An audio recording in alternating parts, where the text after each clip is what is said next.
Namaste. Welcome to another edition of Navimash podcast. So today on our podcast, we have been 1 year. We are reviewing books, talking to authors and other people. For the first time in our Vimash, we are going to talk to an author, and we are going to talk about a non-fiction book. So if you can see this book in front of it, Lies, Spies, and the nuclear. So the book name is Lies, Spies, and the Nuclear Rise. So, and we are fortunate to have the author with us, Mr. Juggi Bhasin. So, before I let sir speak, let me just introduce himself by myself. So, Juggi Bhasin sir is a veteran journalist. He is an author. He is an actor. He is also a trained counselor. So, he has played a very interesting role all his life. Okay, started his career as a journalist. So if you can see in the screen, okay, let me just, yeah. So here is the biography of our guest today. I think it's a very long biography, so I thought I'd take time to say everything, so I will just show you to the audience.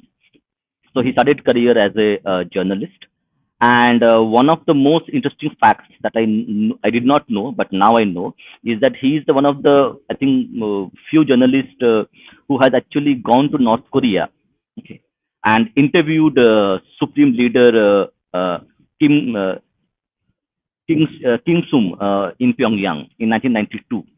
So I think myself, I feel very privileged that I am talking to and I'm going to speak to a person who has have this experience of going to North Korea, and that also reflects in his novels as well, which he writes.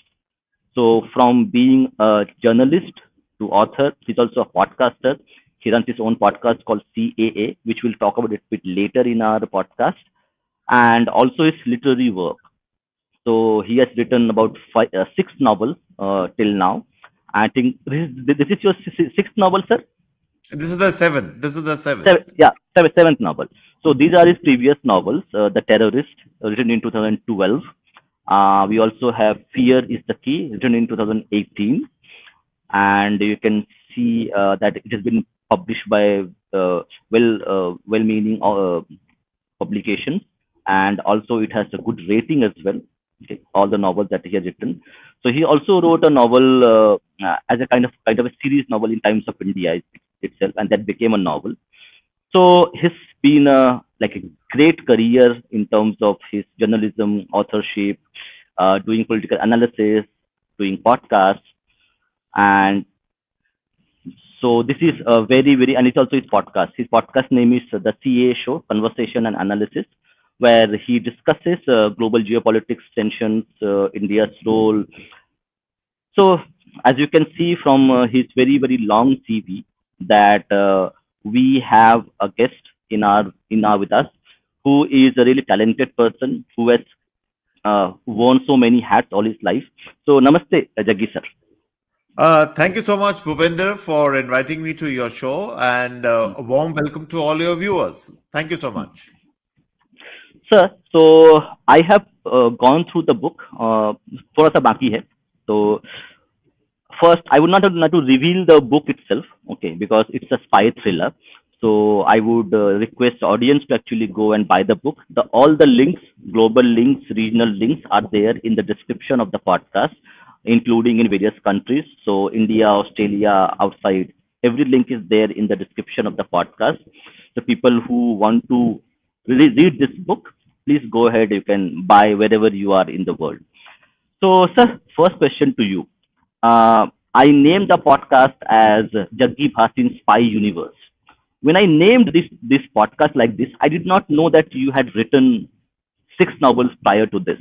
Okay, so I think it's a kind of a coincidence, or don't know why, that I named it and it became a universe itself. It was already existed, a universe. Right. So can you just give us a bit of brief of your career as a fiction author, and after that you can talk about this book as well. Yeah, Bhupender, thank you so much for inviting me, as I said, to your show. So, see, I started my career with Doordarshan News because at that time there were not too many private channels. There was, I think, only India Today used to run. a video service at that time. That was just about it. For a number of years, I was with that. I was very fortunate when I was in Doordarshan News that I had the opportunity, uh, to all kinds of coverages. People think in government और जिसे लोग कहते हैं सरकारी channel में कुछ खास नहीं होता, ऐसी बात नहीं थी. There was a very interesting times. I used to go to Kashmir very frequently because at that time, when I'm talking of the late 80s, 90s, the insurgency was at its height. So I got a chance to interact a lot with the army, with the paramilitary forces. And that probably set the basis for understanding how our security forces work, about intelligence networks, which we have on our side, obviously. There is an outfit there called the Special Operations Group, interacted with those personnel out there. So a lot of that basis formed the basis of my first novel, The Terrorist. Uh, Plus, one of my novels which I have written is, it is also about the Punjab insurgency, also Blood Song. I'm sorry. So, a lot of my journalistic experience came in handy when I was writing my fiction, when I was writing my novels. I was also the lead anchor for Lok Sabha television, by the way. Lok Sabha television was started by Mr. Bhaskar Ghosh, who was again a very well known person in media. He was an IS officer. So he handpicked me. He wanted me to be the lead anchor of Lok Sabha TV, which I did. That was also for a little bit of time. And then after I quit all these positions because I wanted to write. I always have loved acting. I basically act on stage. I love acting on stage. So after I quit my journalistic career, I went into writing. I went into acting on stage. I do my podcast now. So that's my life now. I enjoy it. Yeah. So yeah, I think that shows the variety of experience that you have, and that has actually helped you to probably write. I'll come back a little bit on the novel. One more thing which actually interests me is the kind of geopolitics which goes into the novel itself. So this novel, I'll just talk a little bit about this novel. Is a kind of a troika, okay, a dance of symphony between ISI, CIA, and the Indian intelligence and the political class. So Yeah. if I to summarize this without giving out the plot details, this is the book is about. So people are talking about now Dhurandhar, the movie, where uh, uh, a deep asset, intelligence asset goes into Pakistan. So like if you had loved that movie, a lot of people did love that movie.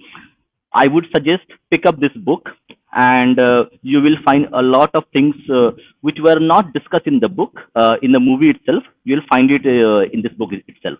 So it's a good like companion to your movie watching experience when you go and watch Dhurandhar, or if you have already watched it. So your interest in geopolitics, that's interesting, and your uh, journey to North Korea. That actually surprises me. That I did not know an Indian journalist has gone to North Korea and met the supreme leader. So if you can share a little bit about, because sorry for this, but I really want to know, and the audience would want to know as well, your experience of going to North Korea and interviewing the supreme leader. Yeah, I'll talk of North Korea, but let me very quickly. You mentioned something very interesting Hmm, about this hmm, movie, Dhurandhar, which of hmm, course is making a lot of waves. hmm, You're right. Today, it is the age of what we call reality fiction, where characters actually are based on some bit of reality, but there is a imaginative or a fictional element which the either the writer or the film director or the actor puts into it, and it makes for very engaging and a very entertaining either spectacle or reading, whichever way you prefer. So yes, you're right. People who are enjoying the movie, I still haven't seen it. I have to see it. I'll probably see it next week. Then I would certainly urge them to go and buy this book, because you will get so many insights into RAW, into ISI, into CIA, and all that. That it'll make your head spin. But yeah. That point is well taken. Now, coming to the North Korea question, Bhupender, yeah, it was a very interesting. It see, I was in government television, DD News, as I said. So it so happened that the vice president at that time, Mr. Shankar Dayal Sharma, he had been invited to North Korea.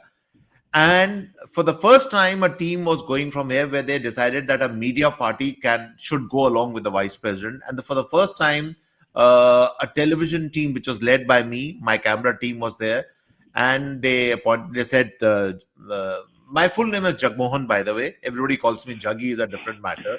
So they said, Juggi, you should go with the vice president and try an interview with the supreme leader. So I said, yeah, certainly, that will be what an opportunity. So actually, there were 2 or 3. We were not only went to North Korea, we also went to Mongolia also along with in the same trip. So these are very interesting places. Ulaanbaatar, the capital of Mongolia. Anyway, so sharing my experiences of North Korea, because your viewers might be very interested in that. It is one of the most forlorn, one of the most isolated, and probably one of the most unique places anywhere in the world. The first thing is, then when you land in Pyongyang, I think that's the way they pronounce it, and there is something very, very strange which happens when you get down and you're walking, and suddenly there is complete stillness. I don't know what it is now, but I'm talking of way back. I'm talking of the early 90s. And the stillness is because of the fact you don't hear any sound. And you might be wondering, what do you mean by that? It means that they have orders. They don't allow any birds to fly. They kill those birds for some strange reason. I've never understood why they do that, but there is complete silence. It's like, these dictators and all these top leaders, North Korea and all that, they used to have their obsessions in terms of place being antiseptic, clean and everything. There should be no. So maybe it was one of the mandates, no birds, nothing, but there's complete silence. So that's the first part of it. Then it is a state where you are constantly monitored, you're constantly watched. I mean, just to narrate a funny incident to you, I did manage to secure my interview with the Supreme Leader. I interviewed him. And fine, we finished the interview, and then our team was walking out, and we were supposed to go back to the television studios in Pyongyang, which we did. And then I sat down with with one of their video editors to edit the footage and send it back to Delhi, so to be shown on Indian television. And suddenly there were these 2 men who came in with AK-47 rifles, and they said, show footage in whatever English they knew. So I showed the footage to them. I said, what? No, we have to go over everything. So they minutely went over everything, that this fellow was not sending some kind of, edited version which they didn't want, or showed the Supreme Leader in a bad light. They were that paranoid. So paranoia is the right word to describe them. Totally paranoid state. Yeah, so North Korea was an experience. I've been all over the world, I have traveled very frequently. Even today I travel very frequently, but I've never seen a place like North Korea. Yeah, thank you, sir. Thank you for this wonderful description and anecdotes that you see, that flying birds, there are no birds, no sounds. So we'll come back to the book itself now. So, uh, would you like I would leave it to you. How do you want to describe your book? And maybe a few things you can share about the book without revealing the plot so that the people can read and Sure. enjoy it. Bhupender, yeah, let me talk a little bit about the book. The book is actually based on a real chain of events which happened in 1974. This was the time when Indira Gandhi, who was a prime minister at that time, decided to go in for a nuclear test. Okay. That is common knowledge. It's there. You can check it on Wikipedia. You can do some research. You can find out about that particular thing. This was India's first ever nuclear test, which actually, and it is also a fact that we somehow managed to hoodwink the CIA, because if the Americans had come to their knowledge that we were going to conduct a nuclear test, I promise you they would have bombed our nuclear reactors. because at that time the American administration and Indira Gandhi did not get well at all. Actually, America was completely on the side of Pakistan at that point in time. This is well known. Now, the question which arises is, what were the reasons why she conducted the nuclear test? What was the thinking? That any amount of research will not tell you, because nobody knows the real answer to that. And that is where the writer's imagination kicks in. And that is why I'm saying the book is written in a reality fictional style. The reality is there about the tests and all that, what was happening in her administration, what was happening with even her family, what was happening in the intelligence network. But beyond that, the real reasons why she went in for that, I won't reveal that right now, but you have to read the book for that. All that is part of the book. Okay. And also the fact it was a very interesting time, Bhupender, because not only were we at loggerheads with the Americans, Nixon used to be the president, I think, at that point in time, and Nixon and Indira Gandhi never got along well together. But also the fact is that was a time of great change, because something was actually happening in Afghanistan, where the Soviets were planning to march into Afghanistan. That was also in the background. And America was pushing Pakistan to open supply lines to Afghanistan. So, how India came into the picture, what all was happening, all these triangles I have explored in the book, and how our spies, our intelligence operatives, how they got into the act, what our nuclear scientists were doing at that point in time, all that is part of the book. So I won't reveal too many details. For that, you have to read the book. Yes, so even I will not talk about it because it's quite interesting. But one of the things which we were talking about prior to the podcast is that I think this book, when you pick it up, there would be a surprise for you, which I will not tell you, but you will know that why the surprise is there and what is the reason behind this.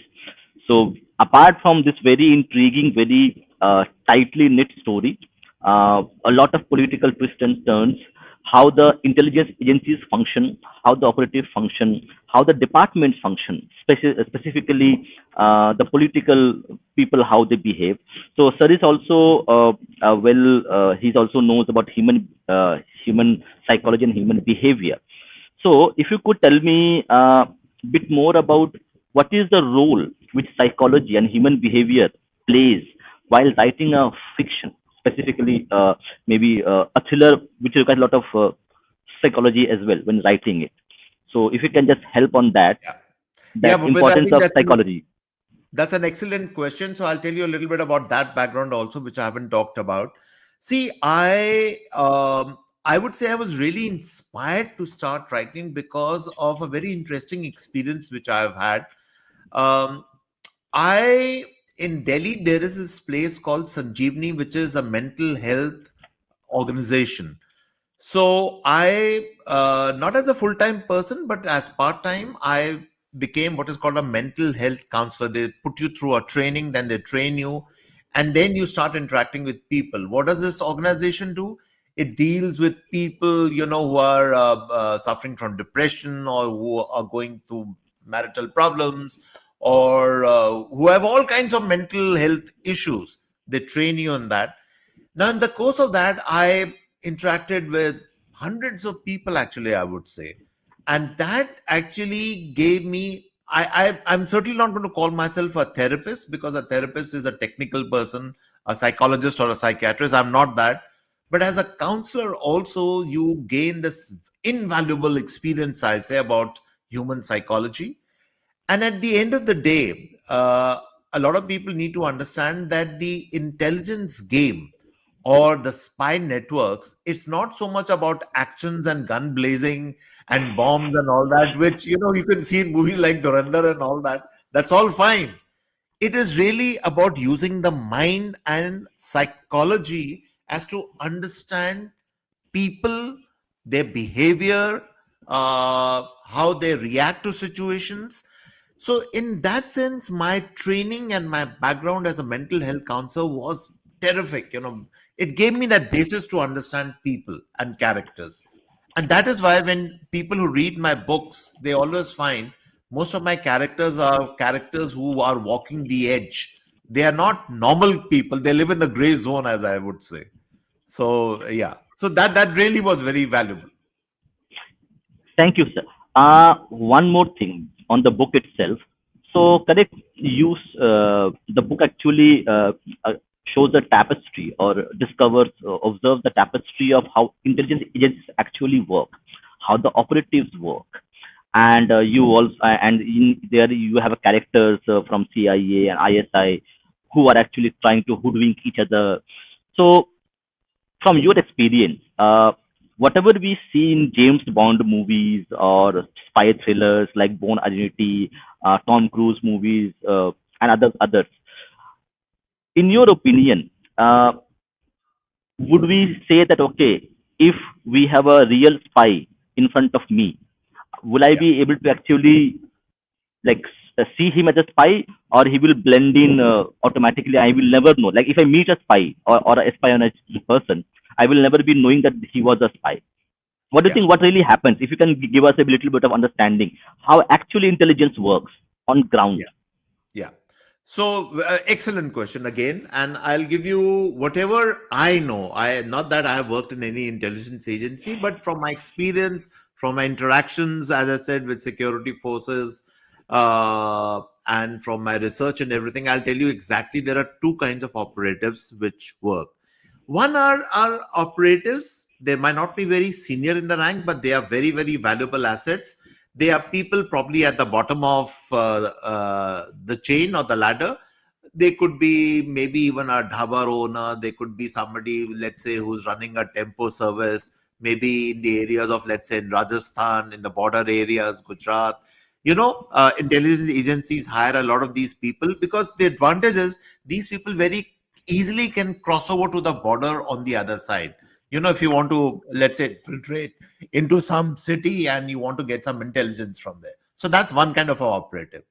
But then there are very intelligent, very well read, very well educated operators right at the top. Who am I talking about? I'll give you, for instance, an example from foreign intelligence networks. The British have a service called the MI5, which you might have heard of. Uh, in the old days, a lot of people will be surprised to know that maybe it still happens now also. A lot of the recruits in the MI5 at the top level were people who were taken directly from Cambridge University, which is one of the top universities in the world. Um, One of the most famous cases, again, for the knowledge of our viewers, is the case of Kim Philby. Kim Philby was a spy. He was a double agent. The British thought that he was one of theirs. He was a Britisher, but he actually was working for the Soviet Union at that point in time.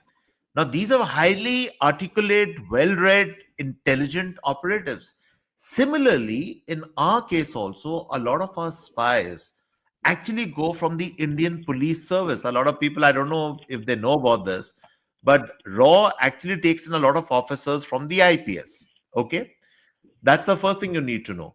Sir, Uh, yeah, yeah, just one. I think Mr. Vikram Sood is an exception. I have his two books I have read on a podcast. He was from right. Indian Postal Service. Sure. Yeah. But they come from the allied services also. That's what I'm trying to say. And plus, if you find that some of these people are plucked straight from universities, also wouldn't be a big surprise. They also come from paramilitary forces, by the way. There is this. It used to be in the old days. I really don't know what's happening right now, but there's this outfit called the SOG, Special Operations Group in Kashmir, which used to conduct counter terrorism operations. A lot of these people came in from the paramilitary forces. So, spies, when you look at them, they look like you and me, Bhupender. There could be somebody who's sitting next to you. It's not that there's something very extraordinary about the way he looks or something. The classic case, which maybe your viewers should know, is about Mr. Doval. Mr. Doval, who is the NSA, National Security Advisor today, he was an intelligence operative for quite some time, and he was, I think, there in Operation Black Thunder, which was the second operation, which was mounted, I think, in the Golden Temple. Okay, and he was right there inside the temple relaying information outside. So uh, these people, they look very ordinary, they could look like you and me, but they're very, very sharp. They have a very high IQ, by the way. That I have, that's another feature of intelligence operatives. They're extremely intelligent, and they understand, I think, psychology very, very well. They know how to blend in populations, stay maybe as sleeper agents for a long, long time. That happens on both sides. I think even the ISI of Pakistan has many of these characters here. Yes. So you want to talk about Mr.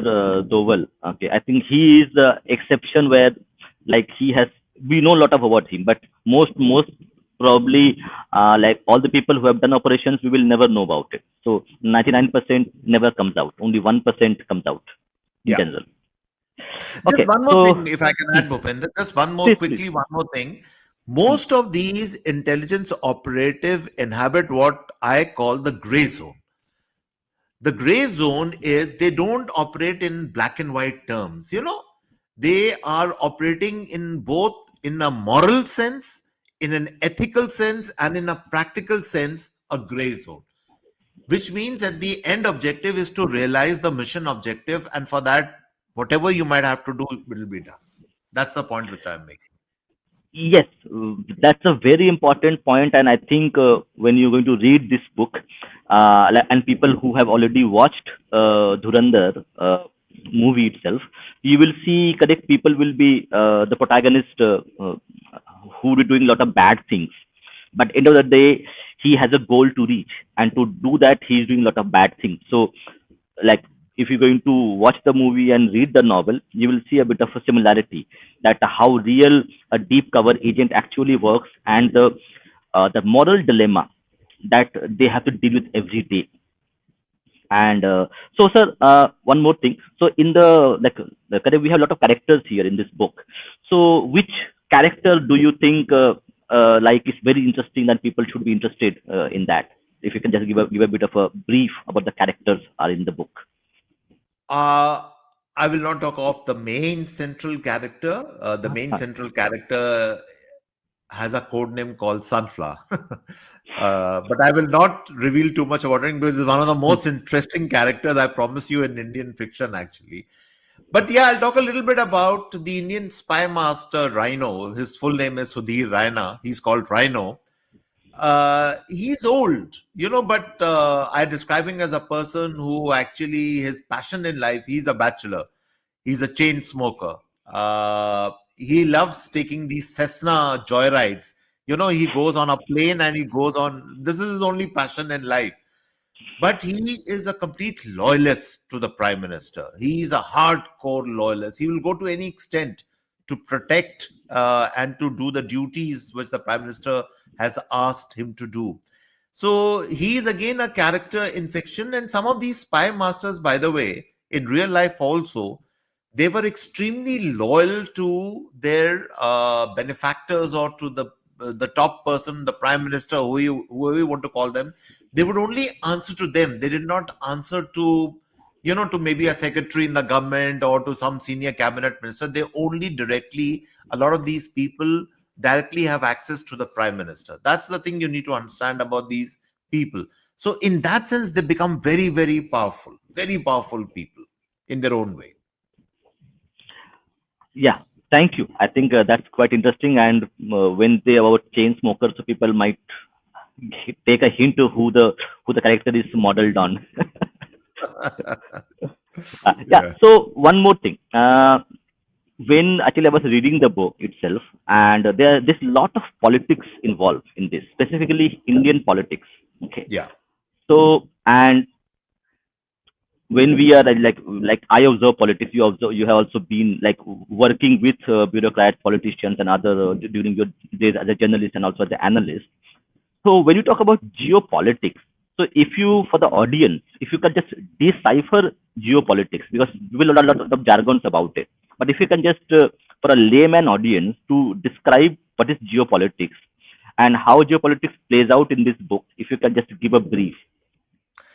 See, geopolitics is an attribute of two factors. One is, of course, at least on the surface, it is about the positioning of your country in the world. You know, in India's case, it is about geopolitics, is about the positioning of India in the subcontinent vis-a-vis, let's say, Pakistan or Bangladesh, Sri Lanka, the countries which are around us. And then also the larger positioning of India in the world. What is our positioning there? But if you really ask me, the real definition of geopolitics really is it is about the positioning of the man on the top.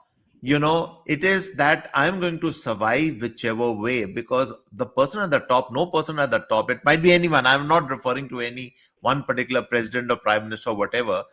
Everybody wants to be in the top man's or the top woman's job, and therefore your geopolitics are they are structured in such a way that it helps in your survival.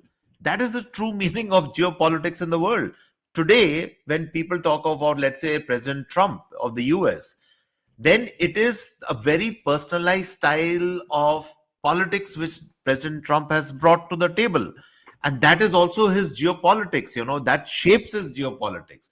So, what I'm trying to say is, in short, that your personal preferences, your personal inclinations, your survival instincts will shape your geopolitics in the world. That is the true definition of geopolitics, if you ask me. The old, theory used to be that there's a conservative view, there is a liberal view. All that is fine for television and media channels and all that. But at the end of the day, the top persons makes a strategy which ensures his or her survival, and that becomes your geopolitics in the world. Yeah, very interesting that you are talking about geopolitics. Okay. So now, when we come to loyalties, correct? So I have been observing politics for last 20 years. Like I was very interested in politics from very young.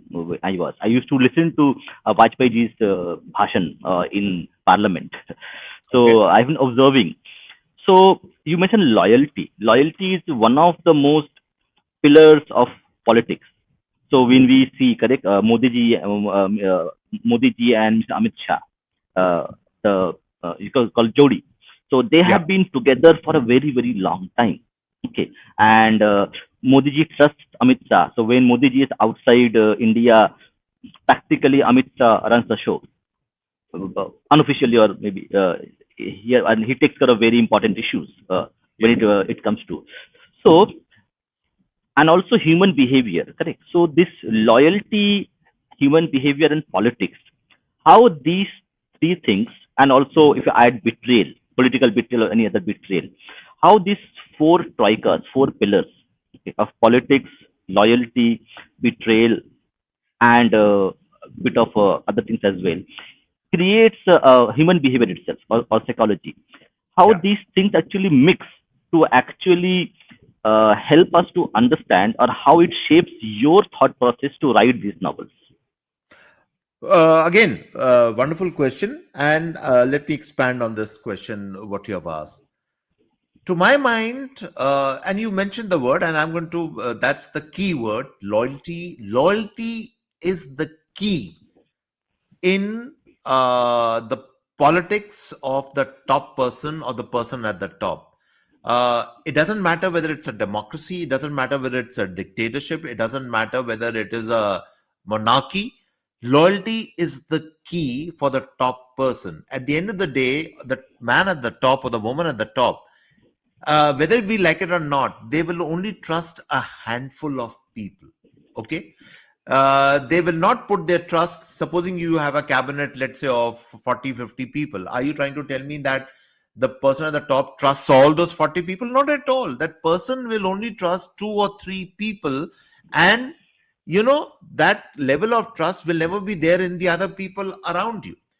So, and where does loyalty come from? Loyalty comes from experience that has this person stood by me or not in my times of crisis, in difficulty. Because you can only know when a person is loyal to you in a time of crisis. In good times, everybody is your friend. Okay. But when the times are bad, when you're out of power, or when you are under a crisis, or you're facing some problems. And if people stand by you, those are the people you will trust.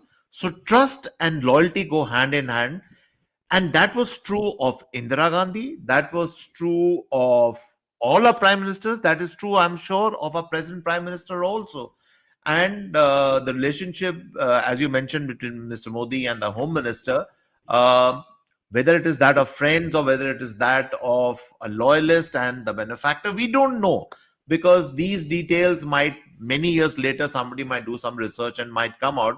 But there's no question about it that the prime minister has complete faith in his home minister, and and the reason for that is loyalty, because you have stood by through thick and thin, through good times and bad times. That's the key, the litmus test of the loyalist as well as the benefactor, both people. Yeah, so now let me go into a bit of a gray zone. So we have seen, correct, a lot of political leaders being betrayed. Okay, and that also happens also with intelligence agencies, where you have a double agent, triple agent. They are Yeah, dealing with lots of people. So what is their psychology at play here? yeah. Okay, that's interesting, because you're right. Betrayal is, to a certain extent, commonplace in politics, but betrayal also happens in the intelligence game, in the intelligence networks. There's no question about it. Why will somebody betray the other person? The most common reasons are two or three factors. One is what is called the honey trap. The honey trap is that you use, let's say, a man or a woman to entice the intelligence operative. That's one reason. The other reason, of course, could be money also. You are paid a huge amount of money or whatever. That could be the other reason. And the third thing also is radicalization of your thinking. There have been many instances when perfectly normal people, in sensitive positions, they have suddenly turned against the state, or they have turned against their own countries, because they were not convinced about the ideology of their own outfits. They started believing in a more radical ideology. Indoctrination, that is where indoctrination comes in.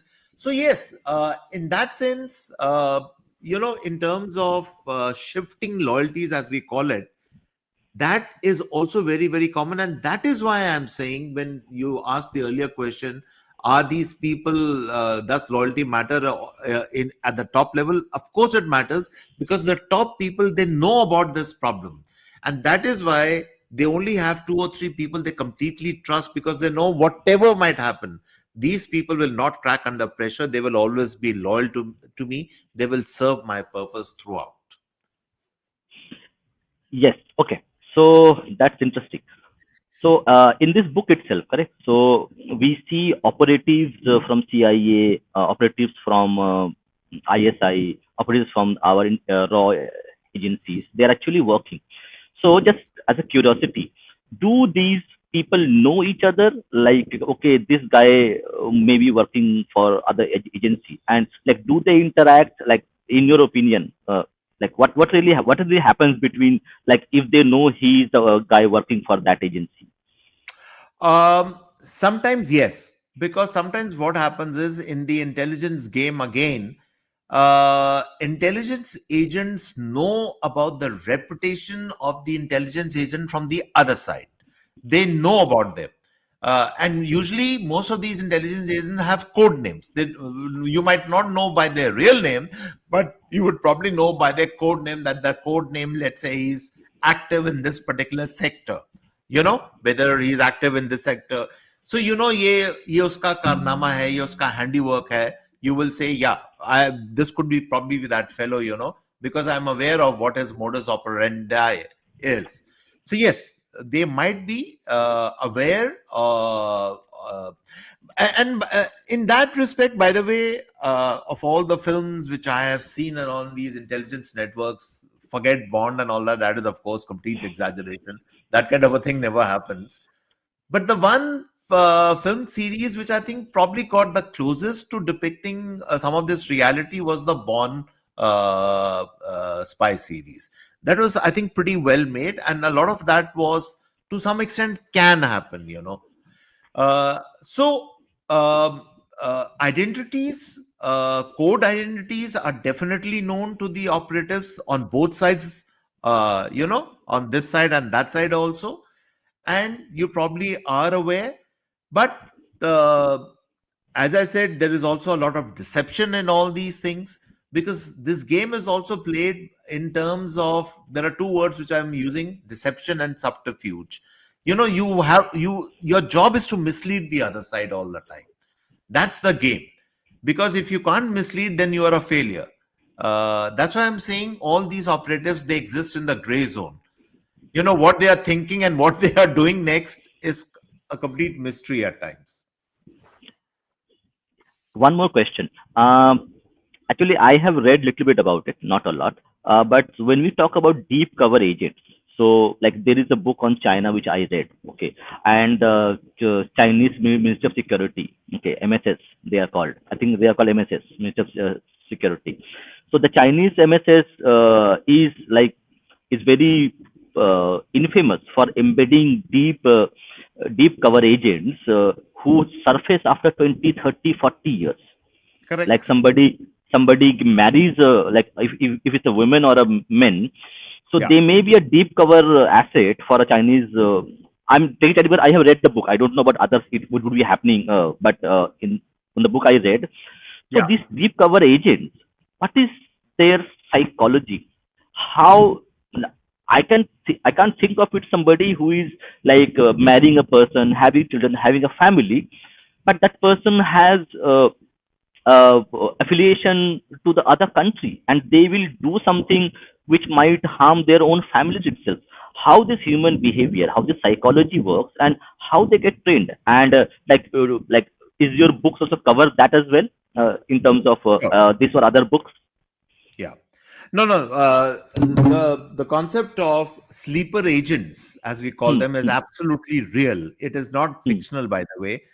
hmm, Sleeper agents lie embedded for hmm, years and sometimes years in hmm, hostile countries, and then at the right time they surface and they do whatever they have to do. hmm, Why would a person do that? Because of a simple psychological fact that hmm, human beings are driven by passion. They are driven by ideas. So, supposing if, let's say, you have an radical person, you know, a radical person, let's say, who's embedded, let's say, in a country, let's say in our country, then the idea or the ideology or the passion that, you know, my religion tells me that I have to conquer everything, I have to raise everything to the ground, that is what this person believes. That is good enough for him to keep going on for years and years altogether. So the idea and the passion drive a person. That is the psychological makeup of such characters.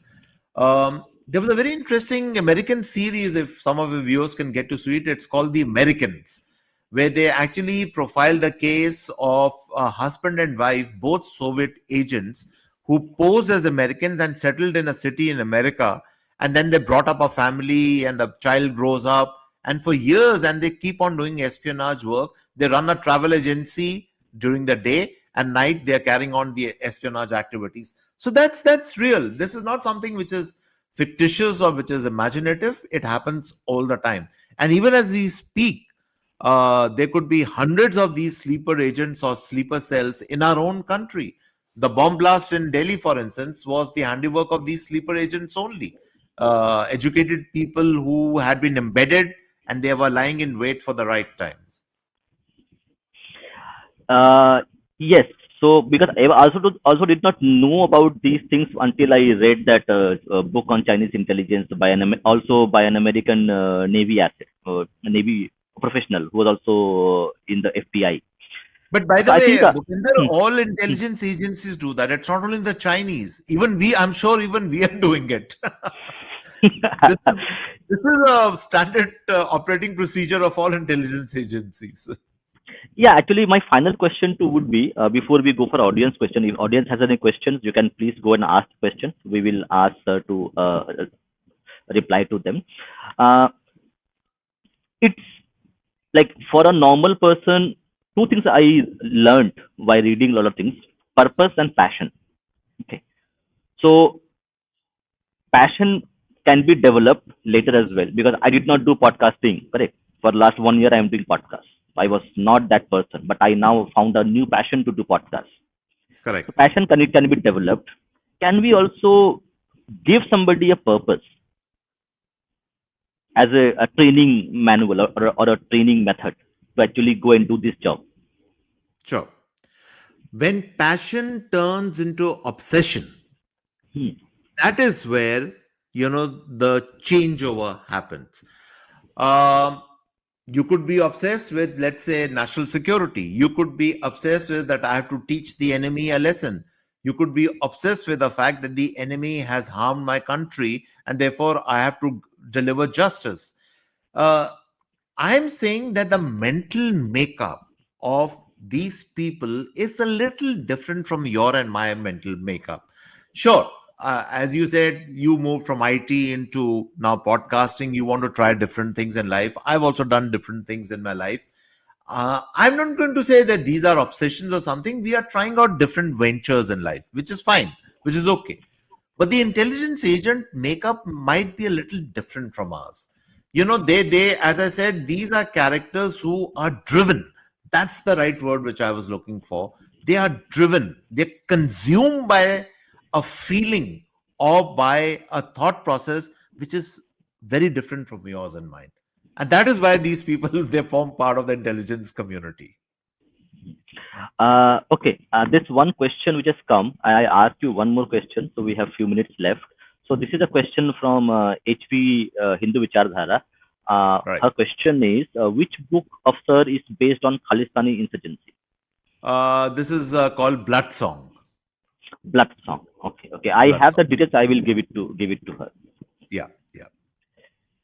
Yeah. Okay. Last question from me. I don't think there are too many questions. There are only comments here.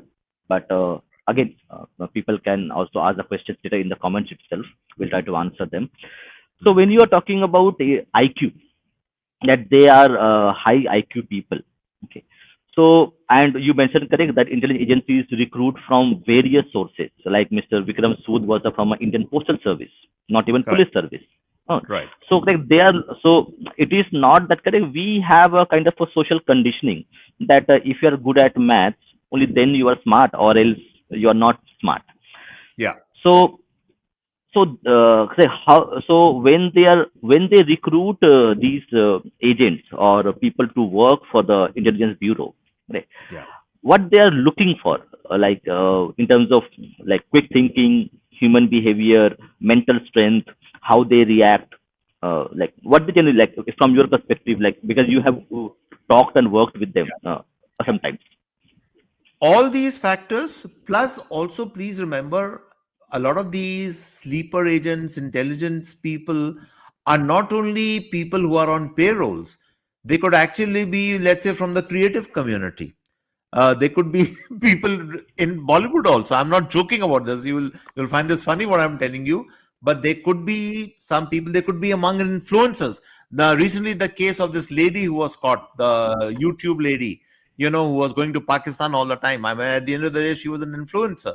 So today, in the age of social media and in the age of influencers and all that, some of these people would be prime candidates for recruitment by hostile intelligence agencies, because they do carry a lot of influence. They can, in their own subtle way, they can influence people. That is also intelligence work, by the way.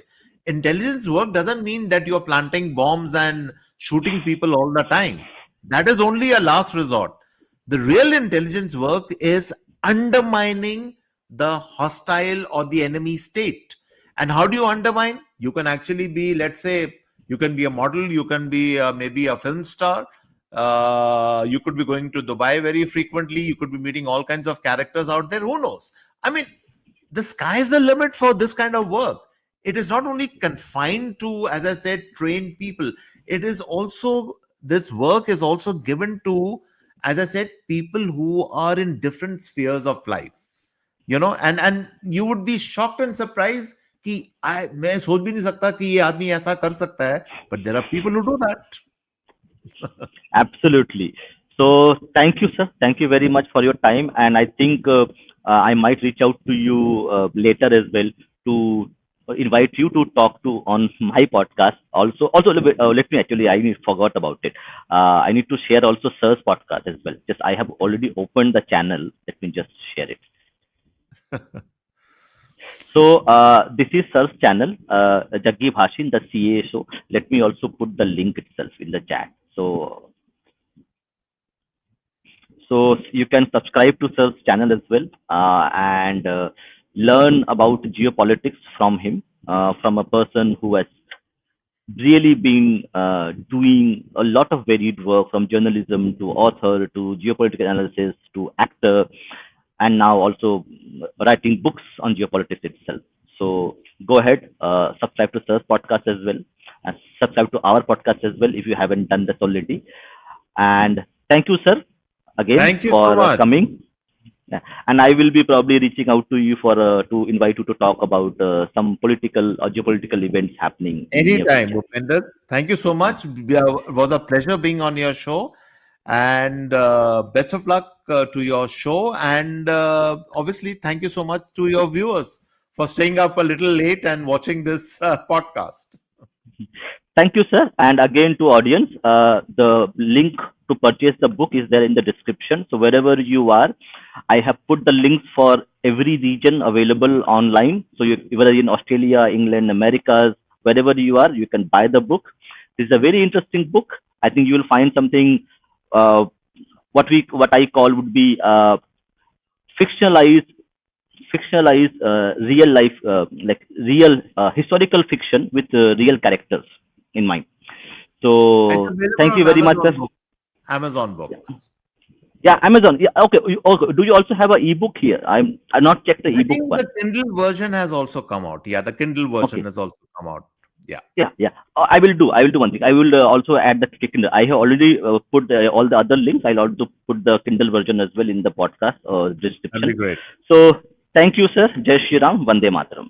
Thank you. Thank you so much, Bhupender. Thank you. Yeah. Bye bye. Bye. Bye.